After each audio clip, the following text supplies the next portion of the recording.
Nadreen मोहतरम कहते हैं कि एक रात बादशाह और बीरबल बेस बदल कर शहर का गश्त कर रहे थे।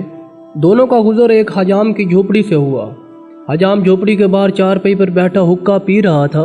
अकबर ने इससे पूछा, भाई ये बताओ, आजकल अकबर बादशाह के राज में लोगों का क्या हाल है? हजाम ने फौरन जवाब दिया, हमारे अकबर बादशाह के राज में हर तरफ अमन, चैन और खुशहाली है। लोग ऐश से ज़िंदगी गुजार रहे हैं। हर दिन ईद और हर रात दिवाली की होती है। बादशाह अकबर और बीरबल हजाम की बातें सुनकर आगे बढ़े। थोड़ा सा आगे जाकर अकबर ने बीरबल से एक फखरिया लहजे में कहा, देखा तुमने हमारी सल्तनत में रिया कितनी खुश है।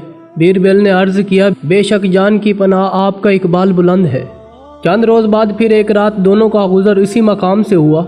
अकबर ने हजाम से पूछ लिया, कैसे हो भाई? हजाम ने गुस्से में कहा, क्या हाल पूछते हो भाई, हर तरफ तबाही बर्बादी है। अकबर की हुकूमत में हर आदमी दुखी है। सत्यानाश हो इस मनूस बादशाह का। ये सुनकर अकबर हैरान रह गया। यही आदमी कुछ दिन पहले इस बादशाह की तारीफ कर रहा था और अब ये कैसा हो गया? अकबर ने हजाम से पूछना चाहा, और लोगों की तबाही और बर्बादी की वजह क्या है? लेकिन वो बादशाह और इनके वज़रा को बुरा भला कहता रहा और अकबर का एक सवाल भी न सुना। अब बादशाह ने परेशानी के आलम में बीरबल से पूछा, आखिर ऐसा क्या हुआ? ये शख्स चंद ही दिन में हमारे खिलाफ हो गया। बीरबल ने जेब से एक थैली निकाली और बादशाह से कहा, इसमें 10 अशरफियाँ हैं। मैंने 2 रोज़ पहले इसकी झोपड़ी से चोरी करवाई थी। जब तक इसकी झोपड़ी में माल था, इसे बादशाह और हुकूमत सब अच्छा लगता था और वो अपनी तरह सबको खुश और सुखी समझ रहा था। अकबर इस बात को सुनकर चौंका।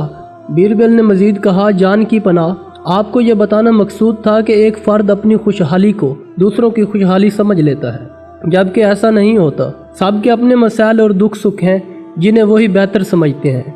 दर्द जिससे होता है वही इसकी शिद्दत का हकीकी एहसास करता है। नाज़रीन गिरामी, उम्मीद है ये वीडियो आपको पसंद आई होगी। इस वीडियो को लाइक करें, अपने दोस्तों के साथ शेयर करें और यूट्यूब पर मौजूद हमारे चैनल एक्सप्लोर फैक्ट को सब्सक्राइब लाजमी करें। अल्लाह ताला आप सबका हामी और नासिर।